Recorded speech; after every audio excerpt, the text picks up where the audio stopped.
Pinagpalang araw sa inyong lahat. Welcome po sa ating Spiritual SOS program. Ang programa na ito ay para tumanggap kayo ng spiritual na tulong mula sa Panginoon Diyos. At dahil sa tulong na ito ay pwedeng magbago ang sitwasyon ng inyong buhay. At ngayon, ako ay narito para ipasa sa inyo ang salita ng Diyos. Kaya nga gusto ko na ang bawat isa sa inyo ay mag-pay attention sa kung ano ang aking sasabihin. Kung ikaw ay gusto maipag-pray ang iyong mga prayer request, pwede mo na isulat yan sa comment section kung anong aspeto ng iyong buhay gusto mong maipanalangin. At kung ikaw ay merong isang tubig dyan, bote ng tubig o baso ng tubig, handa mo dahil mamaya ay ipapanalangin ko rin yan. At gusto ko na ang bawat isa sa inyo ay tanggapin ang payo ngayong araw na ito na mula sa Diyos. Dahil ano ba yung pag-uusapan natin patungkol sa inyo na siguro dumaraan ka sa hindi magandang mga sitwasyon ng iyong buhay. At sa loob mo, ikaw ay merong mga discouragement. Yes, ikaw ay malungkot, ikaw ay pinanghihinaan ng loob. Ngayon, ikaw ay puno ng pag-aalala, pagkabagabag. Ikaw ay natatakot. Siguro merong nangyari o dumating na isang problema at dahil diyan, ikaw ay bumagsak.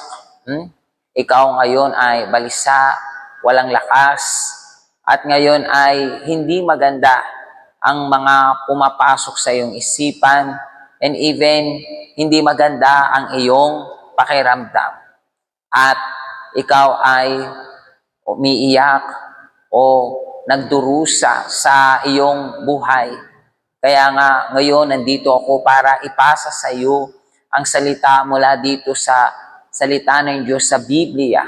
Gusto kong ibigay sa iyo isang example, at ito nga ay si Josue. Si Josue ay lingkod ni Moses. At nang si Moses ay namatay, itong si Josue, siya ay na-discourage. Kaya nga, yung Diyos, tinawag yung pansin ni Josue. Dahil siya ay pinanghihinaan, pinahihirapan sa kanyang kaloob. Hindi niya alam ang gagawin. Dahil namatay na nga yung kanilang leader. Pero ang Diyos ay nagbigay ng salita kay Josue. At sinabi niya dito sa aklat ng Joshua chapter 6 verse 5 ay ganito: "Walang makakatalo sa iyo habang ikaw ay nabubuhay. Sasamahan kita gaya ng pagsama ko kay Moses. Hindi kita iiwan o kaya'y pababayaan." Verse 6, "Magpakatatag ka at magpakatapang dahil ikaw ang mamumuno sa mga taong ito para angkinin ang lupaing ipinangako ko sa mga ninuno nila. Basta't magpakatatag ka lang at magpakatapang. Sundin mong mabuti ang lahat ng kautusan na ibibigay ko sa iyo na lingkod kong si Moses. Huwag mo itong kalilimutan para magtagumpay ka sa lahat ng ginagawa mo. Huwag mong kalimutang basahin ang aklat ng kautusan, pagbulay-bulayan mo ito araw at gabi para malaman mo kung paano mo matutupad ng mabuti ang lahat ng nakasulat dito. Kung gagawin mo ito, ay uunlad ka at magtatagumpay. Alalahanin mo palagi ang bilin ko sa iyo. Magpakatatag ka at magpakatapang. Huwag kang matakot o kaya'y manghina dahil ako ang Panginoon na iyong Diyos ay sa iyo kahit saan ka pumaroon." Tandaan mo, patay na si Moses, patay na rin si Joshua. Sinong buhay? Ikaw ngayon. At kung paano na ang Diyos ay nagsalita noon kay Josue, siya ay nagsasalita sa iyo ngayon. Sa harapan ng mga problema, mga pagdurusa, sa harapan ng mga pagsubok na kinakaharap mo, sa iyong discouragement, kahinaan na meron ka, ang Diyos ay nagsasalita sa iyo sa pamamagitan ng lingkod ng Diyos. At sinasabi niya sa iyo na kasama mo siya sa laban na ito. Tandaan mo na ang Diyos meron siyang pangako sa iyo. At ang pangako na ito ay bigyan ka ng magandang kinabukasan. Magandang buhay habang ikaw ay nandito sa mundo. At higit sa lahat ay panghabang buhay doon sa kaharian ng langit. Pero para mangyari ang plano ng Diyos sa iyong buhay, kailangan mo munang maniwala na kasama mo ang Panginoon Diyos. Tandaan mo na kahit ang Diyos, meron siyang gustong gawin sa iyong buhay. Tandaan mo na ikaw pa rin ang responsable ng buhay na yan. Ikaw pa rin ang magdidesisyon sa buhay na yan. Kaya nga, yung Diyos, pinapayo niya kay Joshua at pinapayo niya sa iyo ngayon na piliin mo maging malakas kaysa magpakahina. Piliin mong maging matapang kaysa ikaw ay maging duwag. Piliin mo na magpatuloy kaysa ikaw ay sumuko at umatras na lamang. Piliin mo na tumayo at makipaglaban kaysa manatiling bagsak at tanggapin ang pagkatalo. Kaibigan, kapag papakinggan mo itong salita na ito na mula sa Diyos at kukunin mo ito sa iyong kalooban, ito nga ay magbibigay sa iyo ng kasiguraduhan. At ang kasiguraduhan na ito ay dadalhin mo at ipapamuhay mo at darating araw maisa sa katuparan ang pangako ng Diyos sa iyong buhay. Kaya nga, kaibigan, magpakatapang ka, magpakatatag ka. Kaya nga, yung Diyos, pinapayuhan tayo na lagi nating isipin ang salita ng Diyos. Lagi natin nabasahin ang salita ng Diyos. Huwag natin itong kalimutan. Bakit? Kasi nga ito ang salita ng Diyos. Kapag binabasa natin ang salita ng Diyos, tila ang Diyos ay nandiyan malapit sa atin, nagsasalita sa atin, pinapalakas tayo, binibigay sa atin yung pangunawa na dapat na maunawaan natin. Siya ang nagbibigay sa atin ng katatagan, ng katibayan. Siya ang nagbibigay sa atin ng malakas na pananampalataya para hindi tayo bumigay sa mga problemang dumarating sa ating buhay. At kung ilalagay natin ang pananampalataya na ito sa salita ng Diyos, ang pangako nito sa atin ay magtagumpay, ay sumakop, magkaroon ng total transformation ng ating buhay. Hindi gusto ng Diyos na ikaw maging mahina. Ang gusto ng Diyos, ikaw ay maging malakas, magpakatapang, dahil inihanda niya na sa iyo isang buhay na masagana. Pero kung ikaw ay mananatiling discouraged, so pwedeng mawala itong pagpapala ng Diyos na inihanda niya sa iyo sa hinaharap. Kaya pakiusap, lakasan mo ang loob mo, magpakatapang ka, pakinggan mo ang salita na ito ng Diyos, maniwala ka na kasama mo ang Panginoon Diyos, and sooner or later, ipapadala niya ang tulong. Ipapadala niya sa iyo ang lahat ng iyong mga pangangailangan. Babaguhin niya ang sitwasyon. Bibigay niya sa iyo ang tagumpay. Sooner or later, makikita mo ang kamanghamanghang gawa ng Diyos sa iyong buhay. At dahil dito makakita ka ng maraming pagbabago, maraming kaibahan, ikaw ay makakita ng mga kahangahangang mga bagay na gagawin ng Diyos para sa iyo. Kaya nga kaibigan, pakinggan mo ang boses ng Diyos ngayon din. Magpakalakas ka, magpakatapang ka, lakasan mo ang loob mo. Magpatuloy ka at lumakad kasama ng Panginoon Diyos. So ngayon, gusto ko na ipanalangin kita, and by faith sa panalangin na ito ay magbibigay ng pagbabago sa sitwasyon na kinakaharap mo sa iyong buhay. Amen? So please, hawakan mo ang iyong tubig ngayon. Papanalangin kita. Aking Diyos, aking Ama, itong taong ito ay nangangailangan ngayon. At ang aking panalangin, aking Diyos, Ama, hawakan mo siya at bigyan mo siya ng pangunawa na ikaw ang nagsasalita sa kanya sa pamamagitan ng lingkod ng Diyos. Na ikaw ngayon ay nandiyan kasama niya, Panginoon, sa mahirap na sitwasyon na ito. Kaibigan, siguro ang puwersa ng kadiliman, ang impyerno, ang lahat ng trabaho ng mga masama ay kontra sa iyo, humahad lang sa iyo. At ginagawa na wasakin ang iyong buhay. Ngayon din bilang lingkod ng Diyos, I use my authority para gapusin ang lahat ng masama na ito.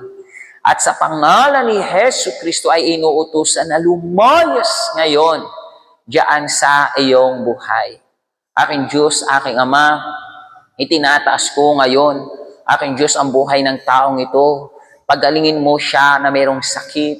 Aking Diyos, ibalik mo ang kaligayahan at kapayapaan sa kanyang puso. Hayaan mo ang taong ito maging matatag at matibay sa mga pagsubok na nararanasan niya at lumabas siya ng matagumpay. Ama, baguhin mo ang negatibong sitwasyon ay gawin mo ang positibong sitwasyon. Panginoon Diyos, ibigay mo, Ama, ang pangangailangan ng taong ito. Ibigay mo, aking Diyos, ang biyaya sa kanyang buhay sa pangalan ni Kristo Jesus. Aking Diyos, siguro ang problema niya sa kanyang pamilya. So, ngayon din, hiniling ko na, Panginoon, bisitahin mo ang kanyang pamilya at doon dalhin ang kaayusan, dalhin ang solusyon sa kanilang mga problema. Siguro aking Diyos, siya ay naghihirap sa kanyang financial. Ibigay mo ang pangangailangan niya. Pero higit sa lahat, ibigay mo aking Diyos ang iyong salita. Aking Diyos na magbibigay ng malakas na pananampalataya sa kanya, ng kasiguraduhan sa kanyang kalooban. Na ikaw kasama niya, aking Diyos, hindi siya pwedeng matalo. Siya ay magtatagumpay. Panginoon, ibigay mo sa kanya yung Holy Spirit na magbibigay sa kanya ng kapangyarihan. Aking Diyos, lakas para, aking Diyos, magpatuloy sa buhay na ito. Kaibigan, I bless ang iyong prayer request sa mga aspeto ng iyong buhay. I bless ang iyong tubig. Pwede mo nang inumin yan. Dahil by faith, tinatanggap mo na ang kahimala, ang kasagutan sa iyong mga panalangin. Sumayo ang proteksyon ng Diyos. Sumayo ang kaligtasan mula sa Panginoon Diyos. Pinagpapala kita sa pangalan ng Ama, ng Anak, ng Espiritu Santo. At kung ikaw ay naniniwala, sabihin mo malakas, Amen. Amen? So kaibigan, huwag kang sumuko, lakasan mo ang loob mo, magpatuloy ka lang. Amen? Kasama mo ang Diyos, alalahanin mo ang kanyang salita, mamuhay ka sa pananampalataya. And even, para mas lumakas pa ang iyong faith sa Panginoon Diyos, I encourage you na magpunta sa ating simbahang universal. At dito sa region natin sa La Union, ay mayroong 6 na simbahang universal. Meron sa Ilocos Norte, sa Lawag, Ilocos Sur, sa Vigon, dito sa San Fernando City, sa La Union, meron din sa Urdaneta City, Pangasinan, sa Angeles, Pampanga, at sa Cebu City. Amen. Nandiyan yung mga addresses at magpunta ka. Today is Wednesday, meron tayong malakas na Bible study. Dito sa ating region, ang ating main service ay 6 p.m. at sa ating headquarters ay 7:30 p.m. naman. So every Sunday also ay meron tayong panalangin na malakas para ikaw ay lumaya. Pwede ka magdala ng banal na tubig. Pwede nating ipanalangin yung kalusugan mo, yung pamilya mo, finances mo, solusyon sa mga problema mo. At higit sa lahat, meron tayong Bible study. At paghahanap sa banal na espiritu. So Wednesday, nandyan yung ating schedule. And also nandyan din yung ating websites, addresses, para makita mo kung saan pa yung pinakamalapit na simbahang universal. At kung kailangan mo ng tulong, nandyan ang ating helpline, pwede kang tumawag. Kaibigan, huwag kang sumukot. Amen? Huwag kang bumagsak. Huwag mong tanggapin yung kaisipan na mula kay Satanas na huli na ang lahat para sa'yo. Nakatapusan mo na. Hindi. Kaibigan, yung Diyos ang nangako sa'yo. At tutuparin niya ang pangako na ito. Yes, dumaka ngayon sa problema, kahirapan, o na itong mga nakaraan, ikaw ay natalo, pero hindi ka tuluyang natalo dahil ikaw ay binabango ng Panginoon Diyos at binibigyan niya ng bagong buhay. Ngayon din, ngayong sandaling ito. Amen? So nandito kami sa Simbahang Universal para alalayan ka, para maging mas malakas ang iyong faith sa Diyos. At mas malakas yung faith mo sa Diyos, ay mayroong mga malalakas na resulta ang makikita mong pagbabago sa iyong buhay. Amen? So ngayon, panoorin natin itong testimonies na ito at invitasyon para ikaw ay magpunta sa ating simbahang universal. Amen? Hanggang sa muli, paalam sa inyong lahat, pagpalain kayo ng Diyos. Magandang araw po sa inyong lahat. Ako po si Rosemary Catulmo mula sa UCKG Baclaran. Isa akong kabataan na nahihirapan sa buhay kasi yung pamilya ko kasi talagang mahirap sila in terms of financial. So, ang bahay namin dati ay talagang magulo. Laging merong away. Nung time na nagkasakit yung papa ko, pumunta siya dito sa Maynila para magpagamot. And then, kasi hindi naman kaya ng magulang ko, ng mama ko, actually na magpaaral sa amin. So, ang nangyari ay nakitira kami sa mga kamag-anak namin, kaming magkakapatid. Kapalit ng pag-aaral ko, kailangan ko magtrabaho sa kanila. And then, mahirap kasi bilang isang kabataan, gusto ko na matulad sa mga kabataan sa nakikita ko. Yung meron silang kalayaan, parang kalayaan na gawin yung kagustuhan nila, like sa barkada, magbarkada. Ang iniisip ko na kapag nag-aral ako, kapag nakapagtrabaho ako, it's like yung problema ay maayos. Or yung pamilya ko hindi na sila maghihirap, ako na yung mag-aahon sa kanila. Isang araw, inimbitahan po ako ng aking tita. So yung tita ko po ay sinabi niya na magsimba kami dito sa Simbahang Universal. And sa unang pagpasok ko dito is parang wala naman, normal lang. Pero nagulat din ako kasi parang iba yung the way kung paano sila mag-preach, kung ano yung purpose na sinasabi nila, ginagawa ko din naman. Pero kung ano lang sinasabi ni pastor, kung ano yung direction niya, ginagawa ko pero wala yung in spirit na gagawin ko to kasi gusto ko or para sa Diyos or para dahil may purpose ako, wala talaga. So naging active ako ng siguro mga 3 years. Talagang naging active ako sa BYG. Pero ginagawa ko lang yon kasi hindi dahil sa gusto ko na para gawin ko para sa Diyos or sa mga kaluluwa. Wala ako kaisipan na ganito. Iba yung iniisip ko. Doon lang nabuksan yung isipan ko na importante, hindi mahalaga kung nasa simbahan ka or nasa ano ka, pero kung wala ka naman sa presensya ng Diyos, walang improvement sa buhay mo, walang nangyayari. Inayos ko yung sarili ko, tiningnan ko ano pa yung dapat kong ayusin, naging sincere ako sa Diyos, and then yun, nabuksan yung isipan ko patungkol sa kaluluwa ko. Tinulungan ako ng pastor, tinulungan ako hanggang sa naging mas malakas ako. Ngayon, nagpapatuloy ako sa pananampalataya, and masaya din ako kasi natanggap ko, pagkatapos kong graduate, nagkaroon ako ng blessing. Nagkatrabaho ako, yung pangarap kong trabaho na magturo. Yung pamilya ko, unti-unti ko na din nakikita na nandito na sila sa presensya ng Diyos or nagsisimula na sila na mas, may oportunidad sila na mas makilala pa yung Diyos.